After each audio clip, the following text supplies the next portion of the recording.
வணக்கம். நான் உங்கள் மோகனா. 9/9/2025 செவ்வாய்க்கிழமை தினத்தந்தி. வாங்க செய்திக்குள்ளார போகலாம்.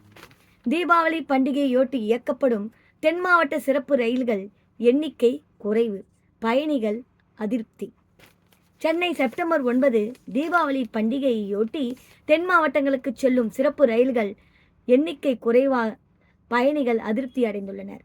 சென்னையில் இருந்து ஒவ்வொரு ஆண்டும் தீபாவளி பண்டிகையின் போது சுமார் 10 லட்சத்துக்கும் மேற்பட்டோர் சொந்த ஊர்களுக்கு சென்று வருகின்றனர்.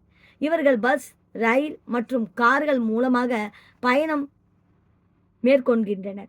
ரயில்களை பொறுத்தவரையில் தீபாவளி பண்டிகைக்கு சொந்த ஊர்களுக்கு செல்பவர்கள் 60 நாட்களுக்கு முன்பதிவு செய்து கொள்ளலாம். ஆனால் தீபாவளி முன்பதிவின் போது உடனடியாக டிக்கெட்டுகள் விற்று தீர்ந்துவிடும். 300க்கும் மேற்பட்ட பயணிகள் காத்திருப்பு பட்டியலுக்கு சென்று விடுவார்கள். இதுபோன்று காத்திருப்பு பட்டியலில் உள்ள பயணிகளுக்காகவும் கூட்ட நெரிசலை தவிர்க்கவும் சிறப்பு ரயில்கள் அந்த வகையில் சென்னையில் இருந்து கடந்த ஆண்டு 30க்கும் மேற்பட்ட சிறப்பு ரயில்கள் இயக்கப்பட்டன. ஆனால் இந்த சிறப்பு ரயில்களும் போதுமானதாக இல்லை என குற்றச்சாட்டு எழுந்தது. எனவே பயணிகளின் வசதிக்காக பண்டிகை காலங்களில் கூடுதல் சிறப்பு ரயில்கள் இயக்க வேண்டும் என பயணிகள் தொடர்ந்து கோரிக்கை எழுப்பி வருகின்றனர். அந்த வகையில் இந்த ஆண்டு அக்டோபர் 20 தீபாவளி பண்டிகை கொண்டாடப்பட உள்ளது. இதற்கான டிக்கெட் முன்பதிவு முழுமையாக முடிந்து காத்திருப்பு பட்டியலில் பலரும் உள்ளனர். இதற்கிடையே இந்த ஆண்டு தீபாவளி பண்டிகைகளின் போது பயணிகளின் வசதிக்காக இந்தியா முழுவதும் 12,000க்கும் அதிகமான சிறப்பு ரயில்களை இயக்க இந்திய ரயில்வே முடிவு செய்துள்ளதால் மத்திய மந்திரி அஸ்வினி வைஷ்ணவ் தெரிவித்துள்ளார். ஆனால் தெற்கு ரயில்வே சார்பில் சிறப்பு ரயில்கள் மட்டும் இயக்கப்பட இருப்பதாகவும் கூறப்பட்டுள்ளது.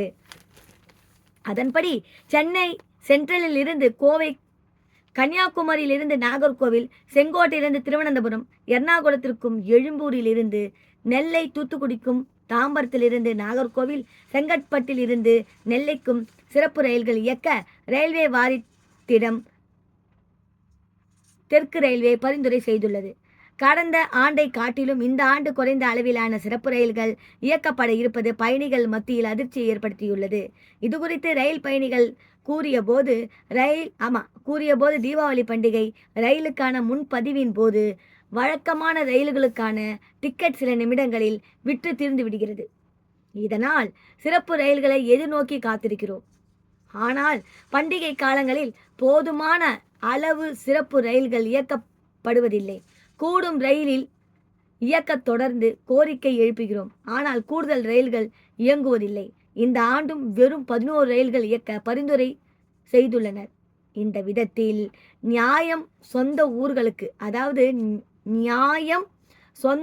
ஊர்களுக்கு ரயில்களில் டிக்கெட் கிடைக்காததால் மிகவும் அவதியுடன் சொந்த ஊர்களுக்கு செல்ல வேண்டியதில்லை என்றார்கள். இதுகுறித்து ரயில்வே அதிகாரிகள் கூறியபோது தெற்கு ரயில்வே தீபாவளி பண்டிகையை முன்னிட்டு கூடுதல் சிறப்பு ரயில்கள் இயக்க போதுமான ரயில் பெட்டிகள் இல்லை எனினும் பயணிகள் வசதிக்காக எக்ஸ்பிரஸ் ரயில்கள் அதிகபட்சமாக 24 பெட்டிகள் வரை இணைத்து இயக்க முடியும். எனவே கொல்லம், செங்கோட்டை, நாகர்கோவில், நெல்லை, கோவை, மதுரை உள்ளிட்ட நெரிசல் மிக்க வழித்தடங்களில் செல்லும் எக்ஸ்பிரஸ் ரயில்களில் ஓரிரு பெட்டிகள் கூடுதலாக இணைத்து இயக்கப்படும். இது தவிர 2 பயணிகள் ரயிலிலும் இயக்க திட்டமிடப்பட்டுள்ளது. தீபாவளி பண்டிகைக்கு ஒரு வாரத்திற்கு முன்பு கூடுதலாக இத்தனை சிறப்பு ரயில்கள் இயக்கப்பட உள்ளது என்பது குறித்து முழுமையாக தெரிய வரும் என்றார்கள். இத்துடன் இந்த செய்தி அறிக்கை முடிவடைகிறது. மேலும் வேறொரு செய்தியுடன் நான் உங்களை சந்திக்கும் வரை உங்களிடமிருந்து விடைபெறுவது உங்கள் மோகனா. நன்றி, வணக்கம்.